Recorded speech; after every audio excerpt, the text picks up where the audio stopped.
Saudi Arabia पर मुमकिन हमले के तनाजुर में सऊदी अरेबिया की सिक्योरिटी इत्तेहादी फौज के हवाले कर दी गई है। पूरी की पूरी सऊदी अरेबिया की सिक्योरिटी मुकम्मल तौर पर एक मुल्क ऐसा है जिसके हवाले की गई है। उसने अपने ड्रोन्स, अपने एमुनिशन सिस्टम भी सऊदी अरेबिया के अंदर तैनात करके ईरान से पॉसिबल हमले को डिटर करने की कोशिश कर रहा है। दूसरी जानब इजराइल की एम्बेसियां हाई अलर्ट पर हैं। उनके ऊपर रेड अलर्ट जारी कर दिया गया है। हो सकता है कि ईरान उनको आने वाले कुछ घंटों के अंदर उड़ा सकता है। नाजरीन ग्रामी, पाकिस्तान के कुछ फौजी दस्ते भी सऊदी अरेबिया की हिफाजत के लिए मौजूद हैं। क्या अगर सऊदी अरेबिया के ऊपर ईरान हमला करता है तो क्या पाकिस्तान की फौज ईरान को जवाबी कार्रवाई देगी या नहीं, ये अपने आप पे बहुत बड़ा सवाल है। क्या सऊदी अरेबिया पाकिस्तान और ईरान के बढ़ते हुए ताल्लुकात को देखते हुए पाकिस्तान की आर्मी जो सऊदी अरेबिया के अंदर मौजूद है उसको कोई बड़ा टास्क दे सकती भी है या नहीं, ये भी एक बहुत बड़ा सवाल है। तमाम तर कहानियों से बारी बारी करके पर्दा उठाएंगे। छोटी सी गुजारिश है कि आप हमारा YouTube चैनल हसनात टीवी को सब्सक्राइब कर लें, घंटी के निशान को दबा लें ताकि लेटेस्ट न्यूज आप तक बर वक्त पहुंचती रहे। नाज़रीन, सबसे पहले बात करते हैं आयतुल्लाह खमेनी की। तो आयतुल्लाह खमेनी ने बयान जारी किया है कि वो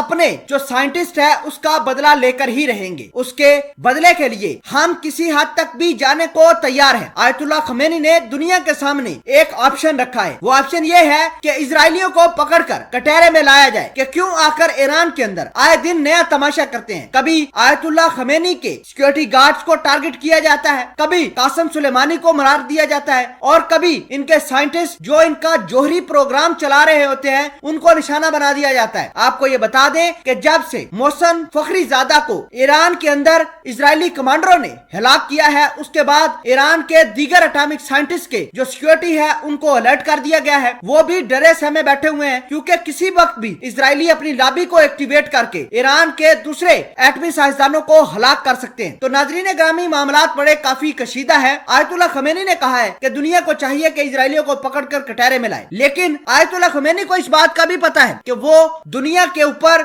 ये जो बातें कर रहे हैं दुनिया इसको सीरियसली नहीं लेगी और जो कुछ करना है ईरान ने खुद करना है। तो ईरान के पास दो बड़े ऑप्शन है, या तो वो इजराइल की जितनी भी बड़ी एम्बेसीज हैं उनको तबाह बर्बाद कर दे और या फिर सऊदी अरेबिया के ऊपर डायरेक्ट अटैक करें। अब इजराइल के एम्बेसियों को ईरान कैसे टारगेट कर सकता है जरा आपको ये बताते हैं। ईरान की मुख्तलिफ ममालिक के अंदर प्रॉक्सीज हैं। ईरान उनको एक्टिवेट करके इजराइल की एम्बेसीज को टारगेट कर सकता है। दूसरे नंबर पर इजराइल के पास ऑप्शन ये है कि अपनी ही एम्बेसी के खिलाफ एक फॉल्स फ्लैग ऑपरेशन करे, यानी झूठ मूठ की कार्रवाई करके जवाब पैदा किया जाए ताकि इजराइल डायरेक्ट ईरान के ऊपर हमला कर दे। तो ये मामलात कुछ इस तरह के हो सकते हैं। और जो दूसरा और अहम खबर ये है कि ईरान सऊदी अरेबिया की सरजमीन को टारगेट कर सकता है। इस वजह से सऊदी अरेबिया ने अपनी सारी की सारी सिक्योरिटी यूके के हवाले कर दी है। यूके को भेजने वाला कौन है? अमेरिका, क्योंकि अमेरिका और यूके का अलायंस है और इसके पीछे इजरायली लॉबी मौजूद है। इसका मतलब यह है कि सऊदी अरेबिया की जो आजकल सिक्योरिटी चला रहे हैं वो इजरायली लॉबी चला रही है। तो यूके ने अपने सारे के सारे ड्रोन, अपना एमुनिशन भी मुख्तलिफ जगहों पर डिप्लॉय कर दिया है ताकि अगर ईरान सऊदी अरेबिया के ऊपर अटैक करे तो